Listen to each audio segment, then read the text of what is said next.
Bradesco. Entre nós, você vem primeiro. Olá, boa noite. Boa noite. Municípios do Rio Grande do Sul tentam se recuperar depois das cheias, há mais de um mês. As cidades menores ainda lidam com áreas isoladas. Moradores de Sinimbu, no Vale do Rio Pardo, também enfrentam falta de água e luz. Agricultores somam prejuízos de 100 milhões de reais.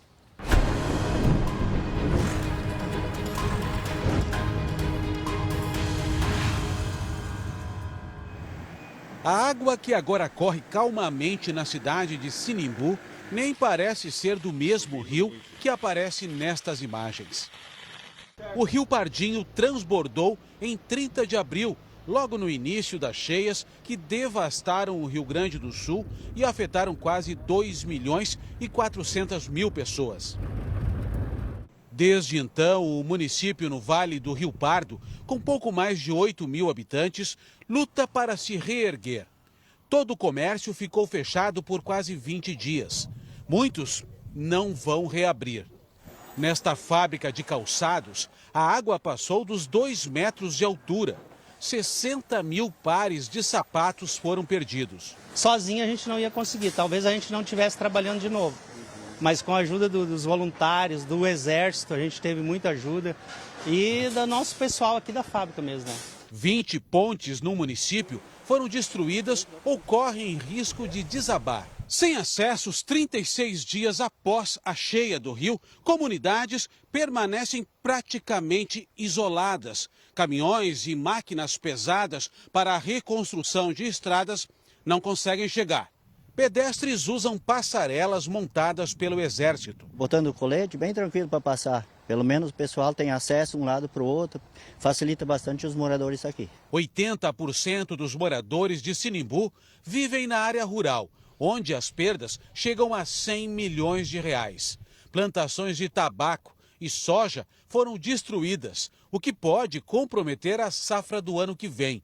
A agricultura é a base da economia local. Agora a gente está lançando um programa de recuperação da agricultura. Nós tivemos muitas perdas do solo, a recuperação do solo, o tratamento que o solo precisa agora, né? Então é uma preocupação constante com os nossos técnicos da agricultura. Serviços básicos, aos poucos, são restabelecidos, mas moradores de áreas distantes sofrem há mais de um mês sem água e energia. Estão perdendo leite, estão perdendo muita coisa, sabe assim, ó, tá sem água até hoje, tá dependendo de puxar de balde de água. E veja também. 53 mil alunos ainda estão sem aula no Rio Grande do Sul. Alagamento diminui na pista do aeroporto Salgado Filho. Senado aprova a taxação de compras internacionais de até $50. Conselho de Ética arquiva processo contra deputado André Janones. E sessão termina em confusão. Vai lá, Rachadinho! Dona de clínica em que paciente morreu após procedimento estético é indiciada por homicídio. Suspeita de envenenar namorado se entrega à polícia do Rio de Janeiro. Começam a circular no Reino Unido as cédulas com a imagem do rei Charles III.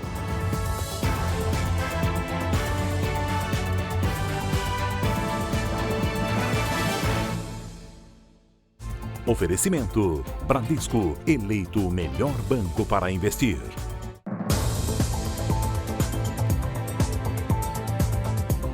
A dona da clínica onde um jovem morreu depois de fazer um procedimento estético no rosto se apresentou hoje à polícia para prestar depoimento. Ela foi indiciada por homicídio com dolo eventual por ter assumido o risco de matar. Natália Freitas chegou à delegacia na Zona Sul de São Paulo no início da tarde. Por 2 horas, ela prestou depoimento sobre a morte de Henrique da Silva Chagas, de 27 anos, na última segunda-feira. Henrique morreu depois de passar por um procedimento estético chamado peeling de fenol, feito por Natália numa clínica também na Zona Sul. Depois do depoimento, ela falou rapidamente com a imprensa. Jamais quis prejudicar ninguém. Sinto muito pela família dele também. E tá muito difícil, muito difícil. Acabou com a minha vida isso também. E jamais tive intenção de prejudicar ele. O peeling de fenol é considerado uma cirurgia química. Consiste na aplicação de uma solução ácida que provoca queimadura e descamação da pele. O objetivo é amenizar manchas e rugas e rejuvenescer o rosto. Natália se apresenta como esteticista, mas a Associação Nacional da categoria não encontrou registros dela na base de dados da entidade. Segundo a advogada, ela fez cursos de estética pela internet no ano passado. Ela tem cursos livres, esteticista pode ser curso livre, não é formação acadêmica. A advogada disse ainda que Natália compra o fenol pela internet. Se vocês buscarem na internet agora, vocês vão ver que pode ser comprado pela internet para passar em casa. Desde dezembro do ano passado, ela realizou em média 2 procedimentos de peeling de fenol por semana sem nenhum problema registrado. No caso específico do Henrique, o fenol comprado era atenuado na proporção de 30%. Natália Freitas foi indiciada por homicídio com dolo eventual.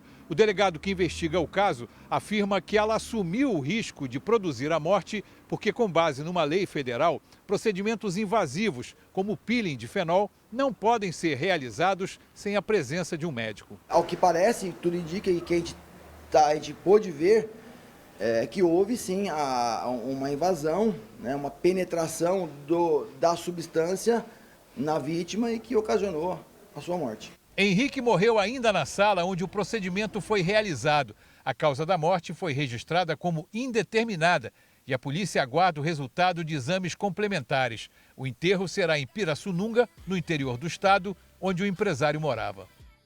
Ainda nesta edição, ex-funcionário denuncia que Natália Freitas é dona de uma farmácia que manipulava os remédios usados na clínica. 2 suspeitos de participação em uma quadrilha especializada em invasão de condomínios de luxo foram presos na capital paulista. Câmeras de segurança registraram 2 ataques realizados pelos criminosos no mesmo condomínio em um único dia. O homem de camisa branca flagrado pela câmera do condomínio é um dos integrantes da quadrilha. Ele finge ser um morador e entra no prédio. Este outro homem também usa a mesma estratégia. Já dentro do edifício, eles arrombam a porta de um apartamento. Os moradores não estão em casa. A dupla vasculha o local em busca de objetos de valor. Na saída, eles se dividem. Um deles vai na frente com uma mochila nas costas e fones de ouvido. Em seguida, o outro também deixa o prédio, com uma mala carregada de produtos furtados. Os 2 fogem em um carro sem levantar suspeitas. No mesmo dia, outra dupla invade o mesmo prédio. O segurança desconfia e tenta correr atrás deles. Os flagrantes foram num condomínio na região central de São Paulo. 2 suspeitos de participar das invasões foram presos. Com eles, os policiais encontraram objetos levados dos apartamentos e até documentos das vítimas. Eles procuram apartamentos de luxo em que eles conseguem informações privilegiadas para que não tenha erro, né? De que eles vão chegar lá e vão conseguir sair com um lucro desse apartamento, né? Dados da Secretaria da Segurança Pública de São Paulo mostram que de janeiro a abril foram registrados mais de 1.000 roubos residenciais no estado, uma média de 8 por dia. Aqui nesse condomínio tem 220 apartamentos. Todos os dias passam por aqui cerca de 1.000 pessoas. Na portaria, o sistema de segurança é completo. Tem a leitura facial e também a biometria, para só assim conseguir entrar. E além disso, aqui dentro tem esse espaço de segurança chamado clausura, que é para evitar que alguém entre junto com o morador. E em todo o condomínio tem mais de 40 câmeras. E todos os funcionários foram treinados para aumentar ainda mais a segurança do condomínio. Um investimento de mais de R$100.000. Só que nada disso funciona se o morador não fizer a parte dele. É uma modalidade que vai continuar acontecendo enquanto os condôminos não se conscientizarem que eles fazem parte do processo de segurança. Por mais tecnologia que você tenha, por mais investimento que você faça, qual é o fator vulnerável? O ser humano. Uma denúncia levou a polícia a descobrir que criminosos usavam uma câmera de monitoramento para vigiar um bairro na região metropolitana de Belém. O equipamento ficava dentro de uma caixa usada por companhias telefônicas e foi instalada em um poste na periferia de Ananindeua. A gente já tinha percebido, já que toda vez que a gente vinha para fazer algum tipo de operação aqui na área, a criminalidade parece que já era avisada E aí, na verdade, estavam monitorando essa movimentação. A polícia investiga se há outros aparelhos como esse instalados na região. A polícia do Rio de Janeiro manteve a prisão da psicóloga suspeita de envenenar o namorado com um brigadeirão recheado com morfina. De acordo com a investigação, Júlia Pimenta cometeu o crime a mando de outra pessoa. Júlia deixou a delegacia no fim da manhã em direção ao presídio. De capuz e máscara, a psicóloga se entregou ontem à noite. Júlia suspeita de ter matado o namorado Luiz Marcelo Ormonde, colocando comprimidos de morfina num brigadeirão. A prisão da Júlia, nesse momento, é uma prisão imprescindível para as investigações. Temos muito ainda a esclarecer, principalmente sobre a influência que Suiane tinha sobre Júlia. Suiane Brechac também está presa. As duas se conhecem há pelo menos 11 anos. A psicóloga tinha uma dívida de R$600 mil com ela. Suiane foi presa após receber o carro da vítima, Luiz Marcelo, como parte do pagamento dessa dívida. Nesta terça-feira, a mãe e o padrasto de Júlia prestaram depoimento. Carla Catermol e Marino Leandro foram conduzidos pelos policiais até a delegacia porque não compareceram voluntariamente. Carla contou que a filha jamais confessou que havia matado uma pessoa, mas dizia que tinha feito algo errado. A mãe de Júlia disse que a filha contou que era ameaçada por Suiane. O padrasto de Júlia, um policial aposentado, declarou ter entregado R$60 mil para a enteada pensando que se tratasse de um investimento, mas ela confessou ter entregue o dinheiro a Suiane. Os investigadores já comprovaram que a psicóloga fazia depósitos mensais para Suiane. O delegado responsável pelo caso acredita que Suiane tenha planejado o envenenamento. Há notícias de que Suiane teria, inclusive, instruído a Júlia a ministrar o medicamento e a própria Suiane teria procurado informações sobre a aquisição de tal medicamento também. Em nota, a advogada de Júlia Pimenta informou que aguarda quebra dos sigilos telefônico e bancário para entender melhor o caso. Ela levantou a possibilidade da cliente sofrer de algum transtorno mental. A defesa de Suiane afirmou que ela será inocentada ao final das investigações.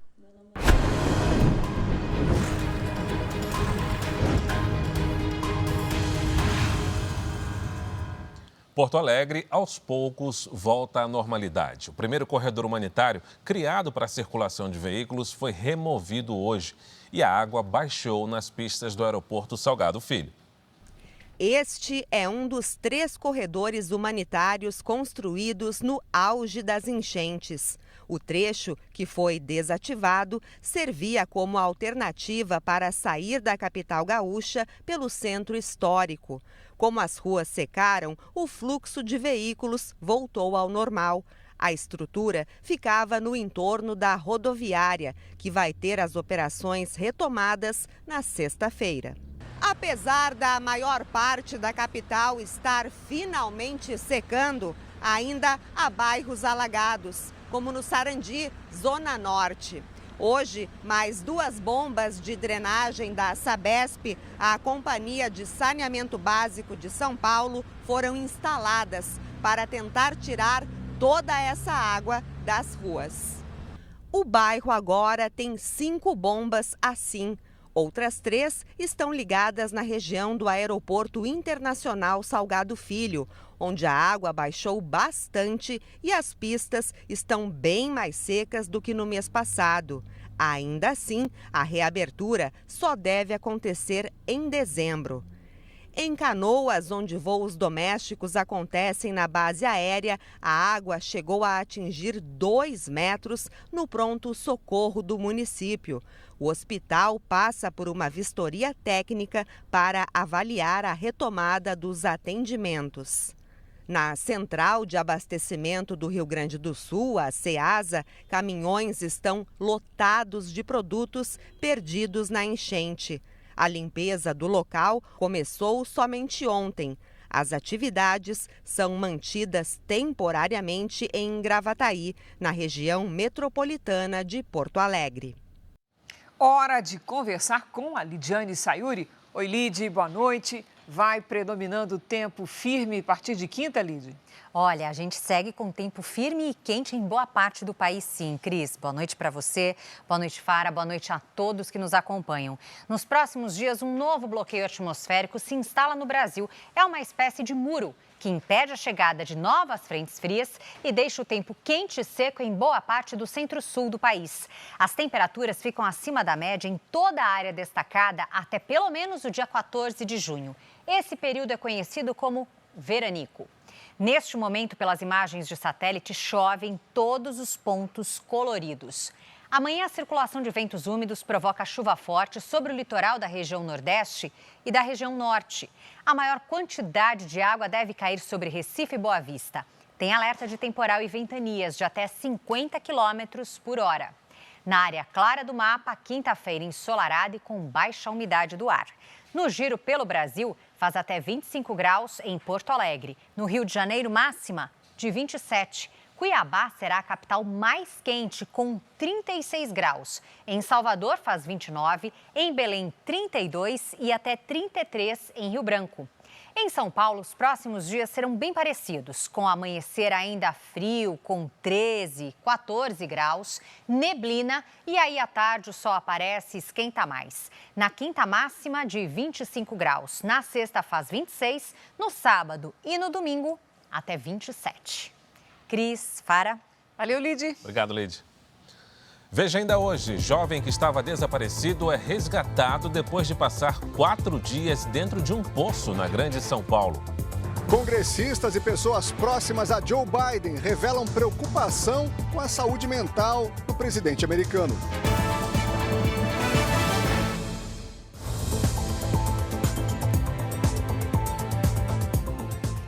A idade do presidente Joe Biden e a condição de saúde dele têm sido questionadas nos bastidores políticos dos Estados Unidos. Aos 81 anos, o democrata é a pessoa mais velha a comandar o país e ele tenta a reeleição. Cabelos brancos e um jeito mais lento de caminhar. Essa imagem é cada vez mais discutida entre eleitores que questionam as capacidades física e mental do democrata. Agora, a preocupação foi apontada também por aqueles que convivem com Joe Biden. O The Wall Street Journal ouviu congressistas e funcionários públicos próximos ao presidente. Segundo o jornal americano, em reuniões fechadas, Biden leu anotações para destacar pontos óbvios, fez pausas por longos períodos enquanto falava e chegou a fechar os olhos por tanto tempo que algumas pessoas questionaram se ele teria apagado. A reportagem ouviu tanto opositores quanto governistas, mas a Casa Branca diz que as críticas são partidárias. As preocupações sobre a saúde do presidente ganharam destaque depois de várias gafes. Este ano, Biden chegou a dizer que se encontrou com o presidente da França, François Mitterrand, que morreu em 1996, quando na verdade queria citar Emmanuel Macron. Joe Biden chegou a Washington com 30 anos, como um dos mais jovens senadores do país. Hoje, aos 81, é a pessoa mais velha a comandar os Estados Unidos. Neste ano, ele foi classificado como um idoso de mente fraca ao ser investigado por reter documentos confidenciais do governo quando deixou a vice-presidência no fim do mandato de Barack Obama. E foi essa fragilidade que o livrou da acusação. O próximo desafio público do presidente será o debate no fim deste mês com Donald Trump, de 77 anos. Os dois terão uma provável revanche nas urnas em novembro. Um tribunal de recursos do estado americano da Geórgia suspendeu temporariamente o processo por suposta interferência eleitoral contra o ex-presidente Donald Trump. A medida foi tomada até que um grupo de juízes decida se a promotora do caso pode permanecer à frente das investigações. O resultado não deve sair antes das eleições de novembro. Trump, que é candidato à presidência, foi indiciado após ser acusado de tentar reverter a sua derrota nas eleições de 2020. Ele nega as acusações. Na Califórnia, a polícia prendeu 13 pessoas que invadiram e vandalizaram um dos prédios da Universidade de Stanford, uma das mais importantes dos Estados Unidos. Os invasores fazem parte de um movimento contra Israel e querem que a universidade deixe de investir em empresas que apoiam o governo israelense nas ações contra os terroristas do Hamas. O prédio onde fica o gabinete do reitor foi danificado. Um agente ficou ferido. Os alunos que participaram da invasão foram suspensos. A brasileira ferida gravemente em um bombardeio no Líbano no último sábado foi transferida hoje para Beirute. Fátima Bustani, de 30 anos, foi levada para um hospital da capital do país para ter acesso a melhores condições de atendimento médico. O filho, de 9 anos da brasileira, que também ficou ferido, já recebeu alta médica. E a filha, de 10 anos, passou por cirurgia e tem quadro de saúde considerado estável. Veja a seguir: dona de clínica suspeita de homicídio em procedimento estético produzia cosméticos de forma irregular. No Dia Mundial do Meio Ambiente, presidente Lula anuncia medidas de proteção de áreas de conservação.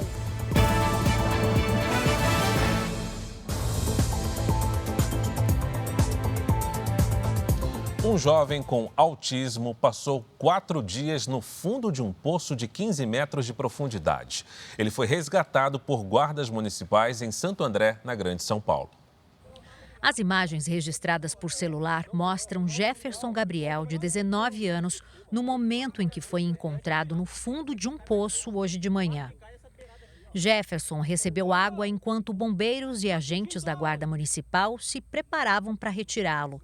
O rapaz foi içado com bastante cuidado até ser colocado em uma maca para receber os primeiros socorros. O jovem, que segundo a família tem autismo, desapareceu de casa no último sábado. Ele foi encontrado a 15 metros de profundidade. Foram 4 dias sem água, comida e sob baixas temperaturas. Jefferson tem o hábito de vir caminhar no parque, mas no sábado ele resolveu entrar em uma área de mata fechada que ninguém tem autorização para acessar. Foram as imagens de uma câmera de monitoramento que indicaram onde as buscas deveriam se concentrar. A câmera registrou o momento em que o rapaz corre para a mata.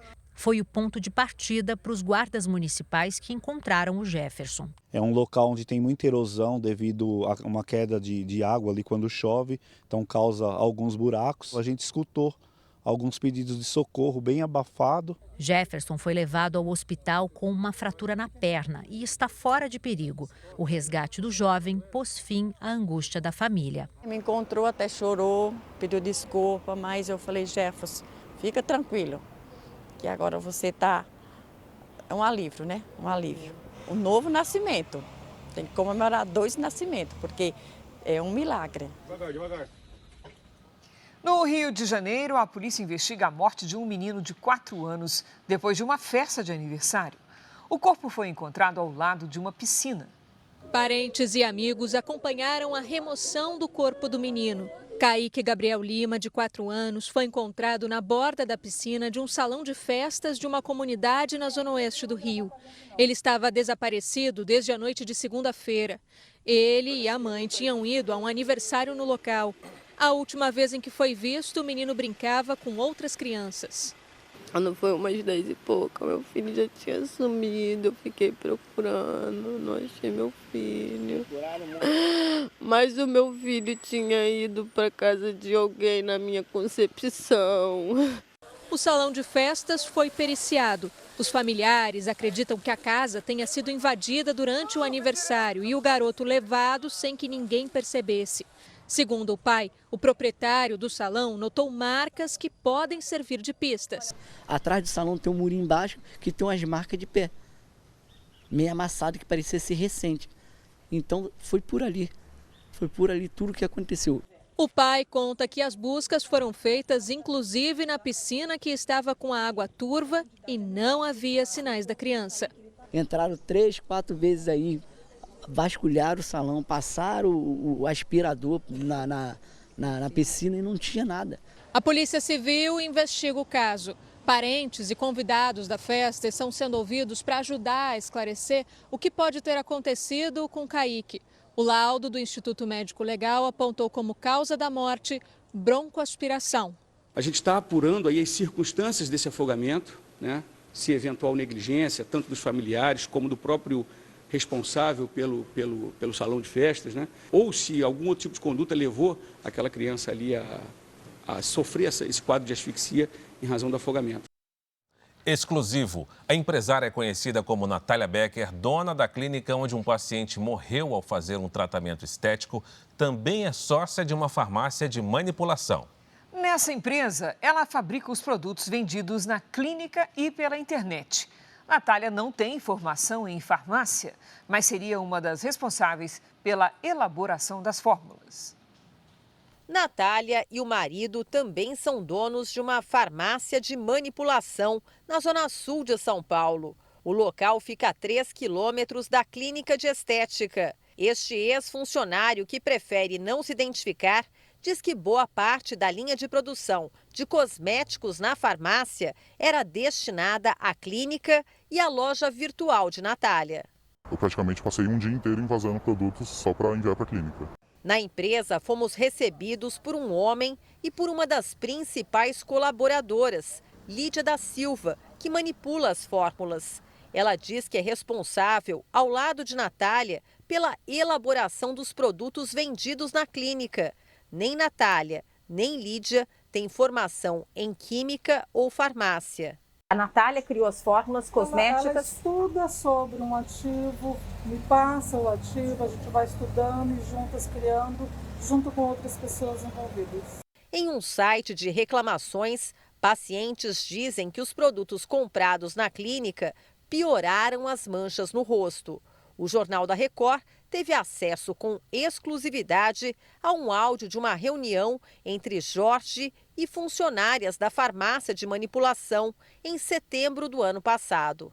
Estou aqui como dona, Natália também é a dona, a Lídia é uma parceira nossa que a gente já conhece. Na mesma gravação, uma pessoa reclama da falta de um documento importante e Lídia argumenta que nem sempre é possível seguir as regras do setor farmacêutico. As farmácias, nem tudo é de acordo com as coisas certinhas, com as leis certinhas, porque senão ela não vai adiante. Na nossa visita, a farmacêutica responsável não estava na empresa. O ex-funcionário faz outra denúncia. Às vezes, substâncias indicadas nos rótulos eram substituídas por outras, sem informar os clientes. Vendiam um e entregavam outro ativo no lugar. Acontecia com quase todas as formas vendidas. O fenol é uma substância de venda controlada pela Polícia Civil. Depois de manipulado na forma de cosméticos, tem a fiscalização da Anvisa. Essa substância foi usada no paciente que morreu ao fazer o tratamento estético, que só poderia ter sido realizado por um médico. E médicos preparados que tenham a especialização em cirurgia plástica ou dermatologia e que façam num ambiente adequado. Por que isso? Porque o fenol ele é extremamente tóxico. A defesa de Natália e Jorge afirma que farmácia de manipulação não tem irregularidades. 2 jovens registradas com o mesmo nome e sobrenome e nascidas no mesmo dia descobriram mais uma semelhança. Elas têm o mesmo número de CPF. Só que essa situação tem provocado vários transtornos. Uma dessas jovens não consegue se rematricular na universidade. O carro fica parado na garagem. Apesar de ter sido aprovada em janeiro no exame de direção, a mineira não pode dirigir porque nunca recebeu a carteira. Eu fui lá no Detran e consultei e falei assim, olha, existe uma outra pessoa tirando carteira nesse mesmo CPF. Você precisa ir lá na Receita Federal e pedir uma certidão de que o CPF é realmente seu. A outra Maria Eduarda mora no interior de São Paulo. Os pais das duas têm nomes diferentes, mas as jovens nasceram no mesmo dia, há 19 anos, e foram registradas com o mesmo nome e sobrenome. Seria apenas uma coincidência inusitada se isso não tivesse provocado um problemão.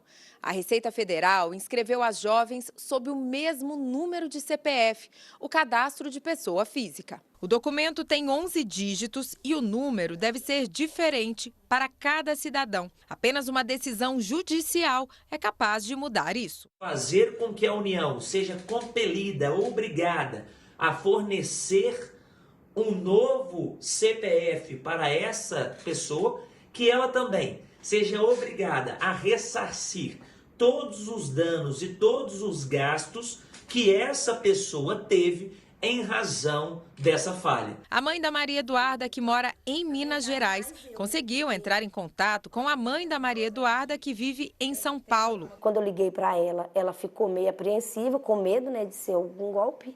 E aí ela aceitou se eu mandasse a documentação da minha filha. E aí quando eu mandei a documentação dela, ela viu que realmente existia. Ela falou, olha, os documentos da sua filha são os mesmos documentos da minha. A Receita Federal admitiu o erro e disse que vai entrar em contato com as jovens para tentar resolver o problema. Até lá, Maria Eduarda não consegue nem se rematricular na Universidade Federal que estuda. Ela procurou uma advogada e espera ansiosa por uma solução. Não consigo acessar o site do governo, né, o Gov, votar essas coisas, porque ela já usa. É como se eu estivesse tentando usar os documentos dela, mas também são os meus. No Dia Mundial do Meio Ambiente, o presidente Lula anunciou uma série de medidas para a proteção de áreas de conservação. O governo estuda um plano para combater as mudanças climáticas e evitar tragédias como a do Rio Grande do Sul.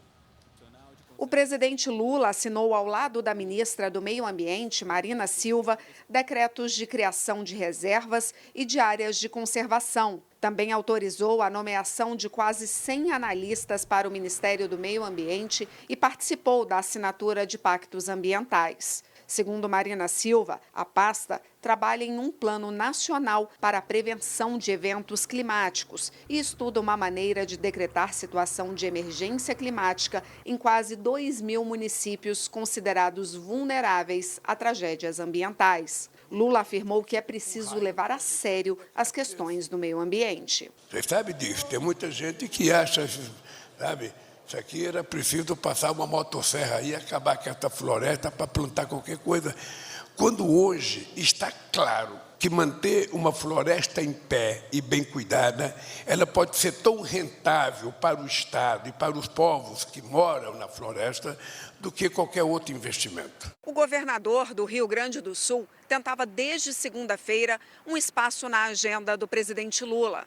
Eduardo Leite queria aproveitar o evento aqui no Palácio do Planalto para falar individualmente sobre a situação do estado, afetado há mais de um mês pelas consequências das enchentes, mas só conseguiu encontrar o presidente em reunião rápida junto com outros governadores. Eduardo Leite deixou com o presidente um documento em que pede ajuda financeira ao governo federal. Amanhã, Lula viaja ao Rio Grande do Sul e vai sobrevoar, junto com o governador, as regiões afetadas. Não tivemos uma conversa a sós, foi uma conversa com os governadores, mas coloquei na mão dele o expediente, né, o ofício, onde a gente elenca os 2 pontos críticos para o Rio Grande do Sul: manutenção de emprego e renda e reposição das perdas das receitas, tanto para o Estado quanto para os municípios. A gente está agora no momento em que as empresas têm as obrigações de pagamentos de folha e, se não houver algum horizonte de apoio para isso, a gente teme que isso passe para uma demissão de muitos trabalhadores na iniciativa privada. Leite reforçou o pedido de ajuda aos presidentes da Câmara e do Senado. Ele também defendeu a aprovação de medida que prevê o repasse ao Rio Grande do Sul do valor referente à perda de arrecadação. Segundo o governador, o prejuízo pode chegar a 10 bilhões de reais até o final do ano. Veja a seguir: Senado aprova projeto de lei que prevê taxação de 20% nas compras internacionais de até $50. No Reino Unido, começam a circular as primeiras cédulas com a imagem do rei Charles III.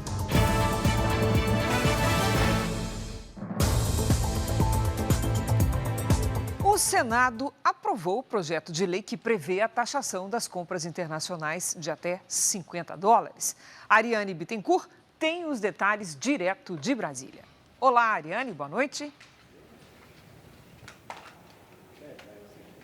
Boa noite, Cris. Fara, o imposto de 20%, conhecido como taxa das blusinhas, foi apresentado e aprovado em forma de destaque pelos senadores.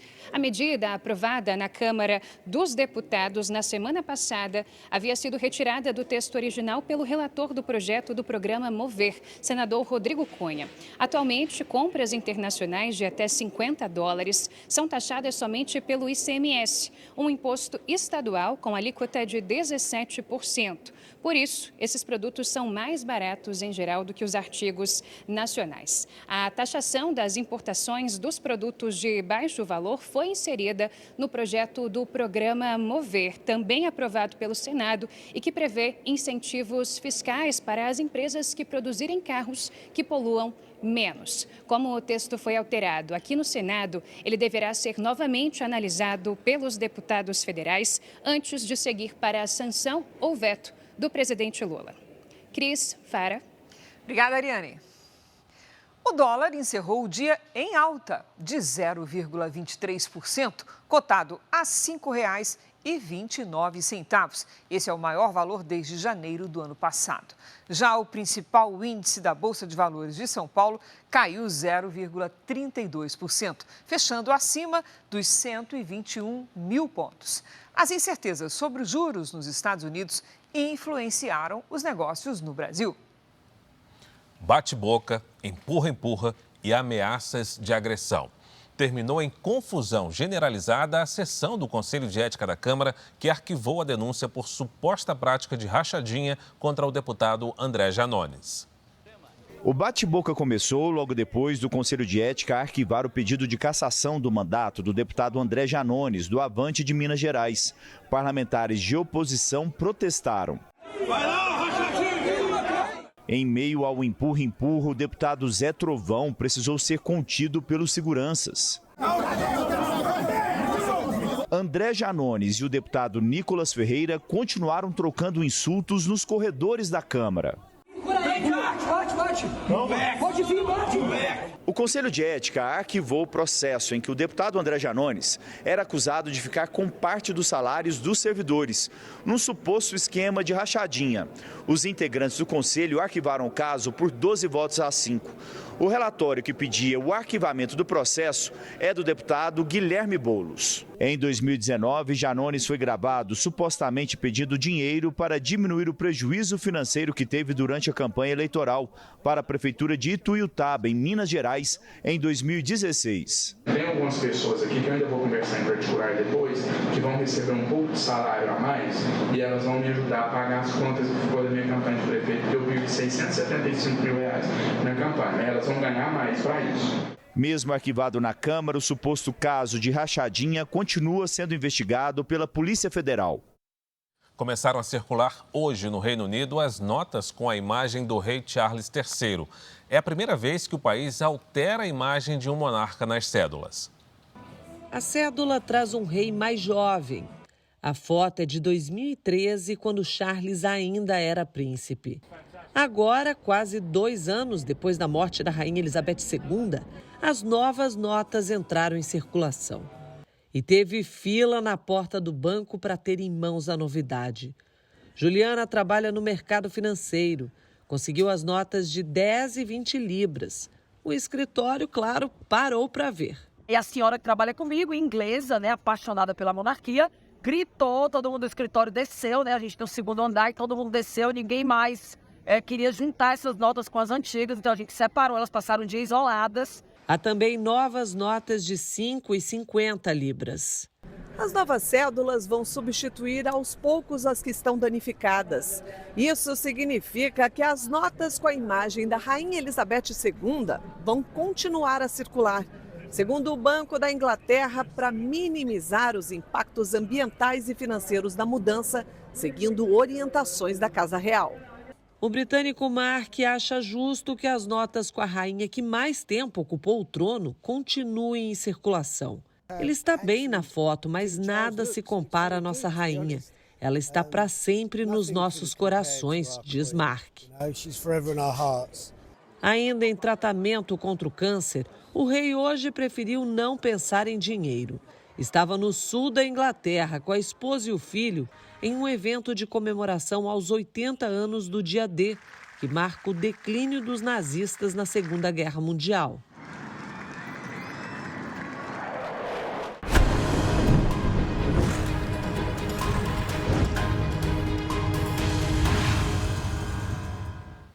Mais de 50 mil alunos da rede estadual ainda estão sem aulas no Rio Grande do Sul. E 22 escolas que foram totalmente destruídas pelas enchentes terão que ser reconstruídas. De carteira em carteira, a Aline tira a lama que a inundação deixou. O trabalho vai ser longo na escola municipal, onde ela é supervisora, e a filha estuda em Canoas, na Grande Porto Alegre. A gente achava que a pandemia tinha sido o nosso pior momento e a gente jamais imaginou que ia haver escola desse jeito. A gente vê um trabalho que foi embora com a água. A gente tem que recomeçar do zero. A professora Luciane viu pela primeira vez a sala onde ensina para alunos do 5º ano. Essa aqui era a minha mesa, a gente tinha recebido a escola, recebeu mesas novas no início do ano. Ela estava novinha a mesa. Esse armário também novinho, impecável. E tudo vai ter que ir embora. Uma sensação de perda, assim, inexplicável. Nessa sala funciona a biblioteca da escola. Quando a água invadiu esse espaço, havia cerca de 5 mil livros nas estantes. E aqui, segundo os professores, os alunos têm hábito de ler bastante. Toda semana saíam emprestados da biblioteca 150 livros. Mas depois que a água chegou perto do teto, não sobrou nada. Para quem foi aluno aqui, depois professor e hoje tem o cargo de diretor, é difícil ver a escola assim. É triste porque a gente tem, né, as crianças gostam muito da escola, elas têm elas se sentem pertencentes aqui dentro, né? E dói bastante porque, né, cada equipamento, cada material, cada móvel que a gente adquire pensando, né, em dar um melhor para as crianças, né? Na rede pública estadual, as enchentes atingiram mais de 1.000 escolas. Até esta quarta, 133 delas continuam desativadas. São mais de 53 mil alunos sem aulas. 22 escolas que atendem 5 mil alunos foram totalmente destruídas e terão que ser completamente reconstruídas. Os dados estão disponíveis em uma plataforma lançada nesta quarta-feira para monitorar em tempo real o número de escolas estaduais em funcionamento. Ontem, o governo estadual anunciou a liberação de mais de 46 milhões de reais para obras, compras de mobiliário e merenda escolar. Outro motivo para a suspensão de aulas é a utilização de muitos espaços como abrigos para famílias desalojadas pelas cheias.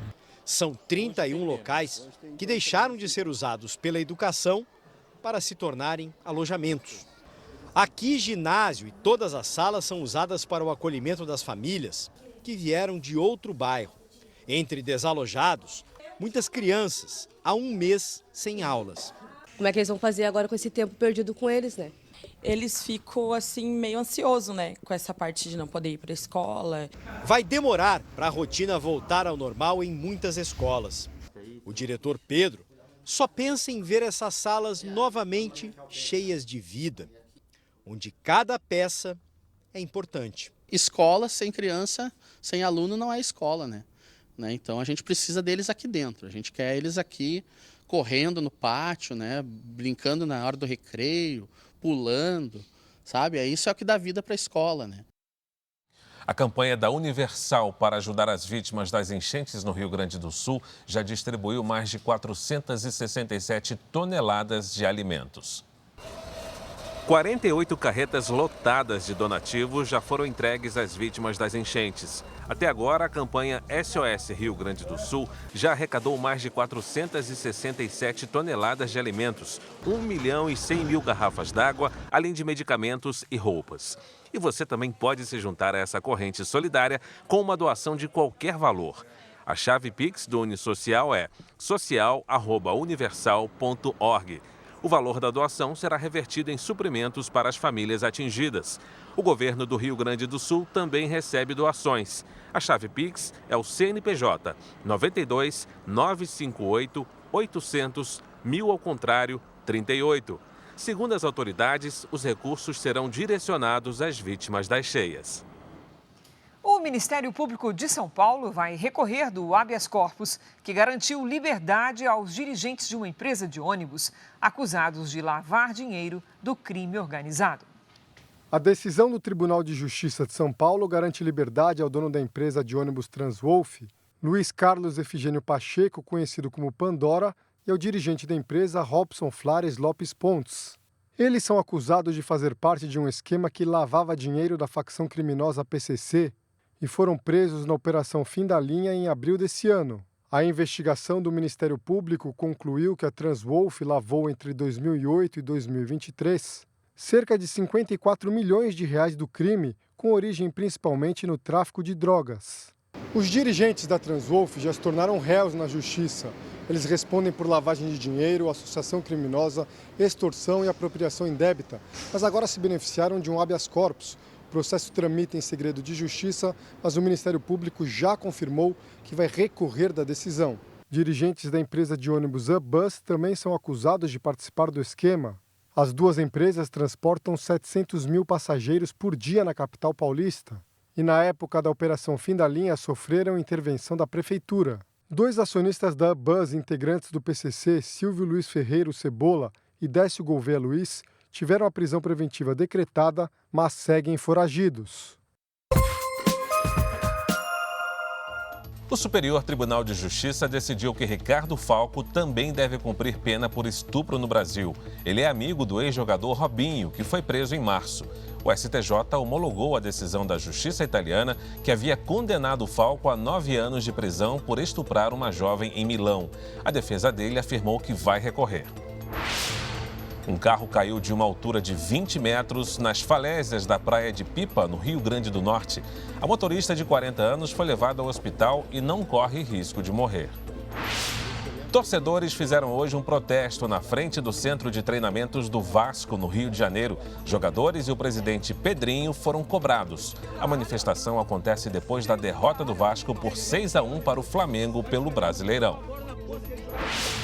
Também no Rio, o instrutor de parapente Luiz Fernando Pontes, de 27 anos, foi morto durante uma perseguição na Cidade de Deus, na Zona Oeste. Segundo a PM, o disparo foi acidental. A Polícia Civil investiga o caso. O Jornal da Record termina aqui. A edição de hoje na íntegra e a nossa versão em podcast estão no Play Plus e em todas as nossas plataformas digitais. E à 00:30 tem mais Jornal da Record. Você fica agora com a série Reis, a Divisão. E logo depois de Gênesis, tem a prova da virada no reality A Grande Conquista. Ao vivo, não perca. Ótima noite para você. Excelente noite, até amanhã.